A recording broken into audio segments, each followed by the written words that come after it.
Good morning, my dear class 7 students. Today we are going to discuss our fourth congruence condition RHS. As we are going to discuss about RHS congruence criterion, you should know what is a right angled triangle. A triangle in which one of the angle is 90 degree is known as a right angled triangle. So here you can see two right angled triangles. The first right triangle is ABC and the second right triangle is PQR. From the figure, it is clear that angle B is 90 degree and angle Q is 90 degree. The longest side of a right angled triangle is the hypotenuse. Here in triangle ABC, AC is the hypotenuse and in triangle PQR, PR is the hypotenuse. And as we discussed in the previous chapter, you know that these are the legs of the right angled triangle. AB and BC are the legs of this triangle. PQ and QR are the legs of this triangle PQR. Now coming to congruence criterion. Congruence in the case of two right triangles deserves special attention. In such triangles, obviously the right angles are equal, isn't it? In triangle ABC, angle B is 90 degree, angle PQR, angle Q is 90 degree. So the congruence criterion becomes easy. But there is a chance of confusion between SAS congruence criterion and RHS congruence criterion. So let us see the definition of RHS congruence criterion. In RHS congruence criterion, R stands for right angled triangle, H stands for hypotenuse, S stands for any one side other than hypotenuse. Once again, R is for right angle, H is for hypotenuse, S is for any one of the sides other than hypotenuse. So, while considering RHS congruence between two triangles, the two triangles should have right angles. That means one of the angles should be 90 degree. The hypotenuse of the two triangles should be equal.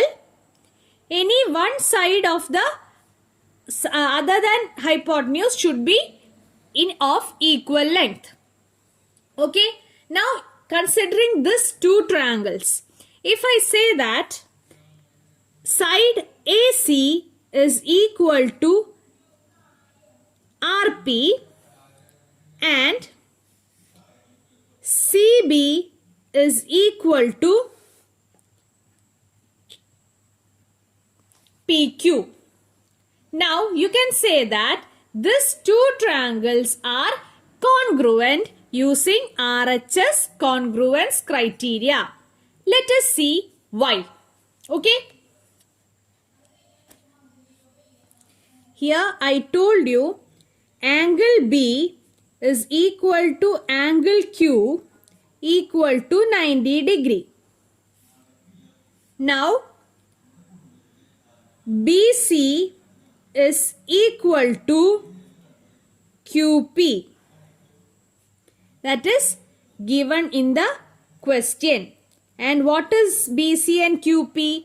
They are side of the right angled triangle. Now what you know? AC is equal to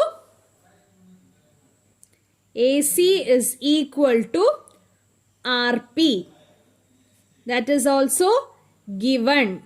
But what is AC and RP? They are the hypotenuse. They are the hypotenuse. So what happened? You proved that 90 degree right angle is there.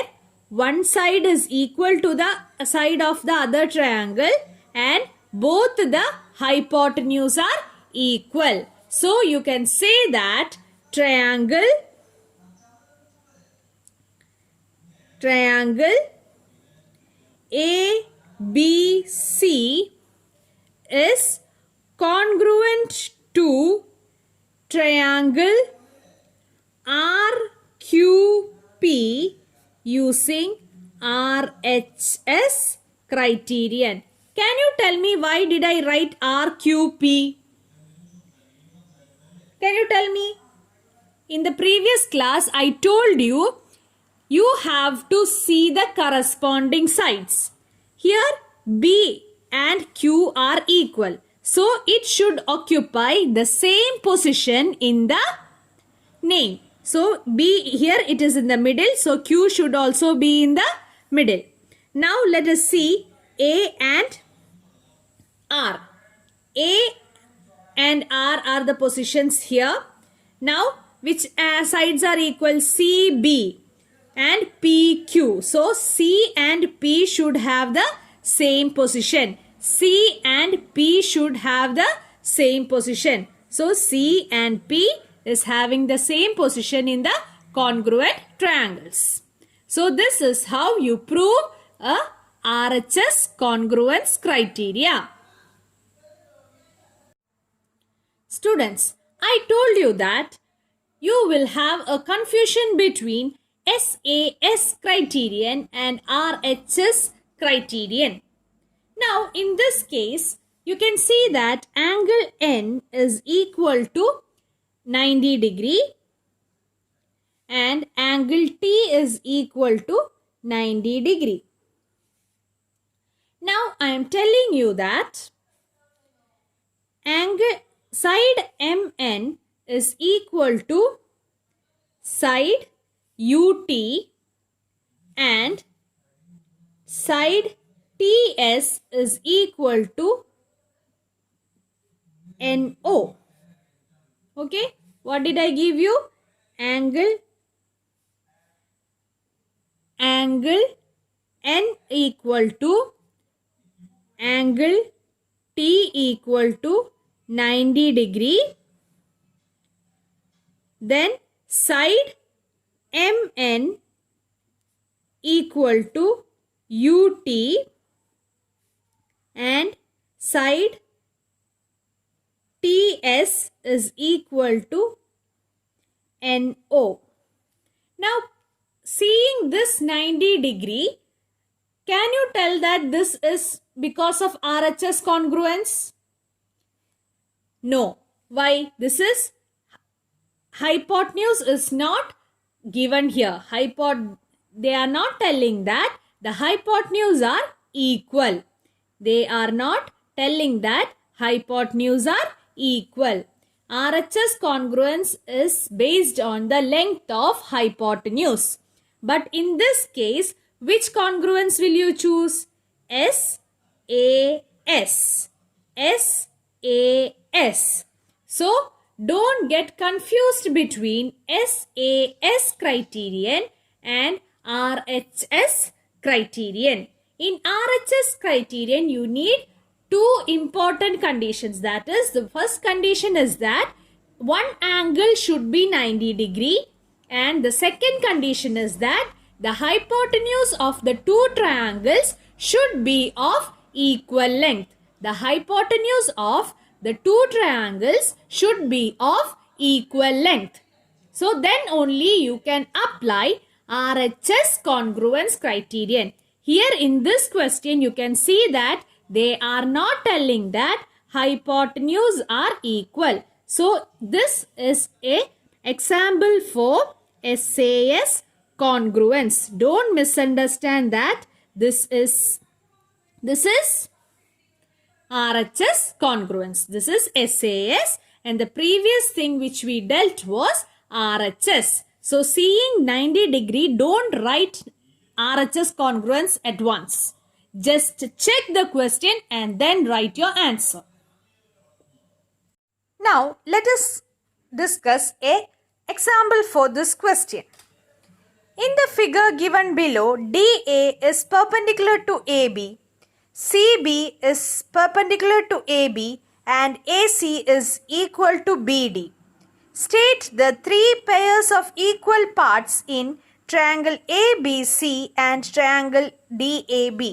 Which of the following statements is meaningful? Students, from the first statement, that is DA perpendicular to AB, you can see that DAB angle is 90 degree.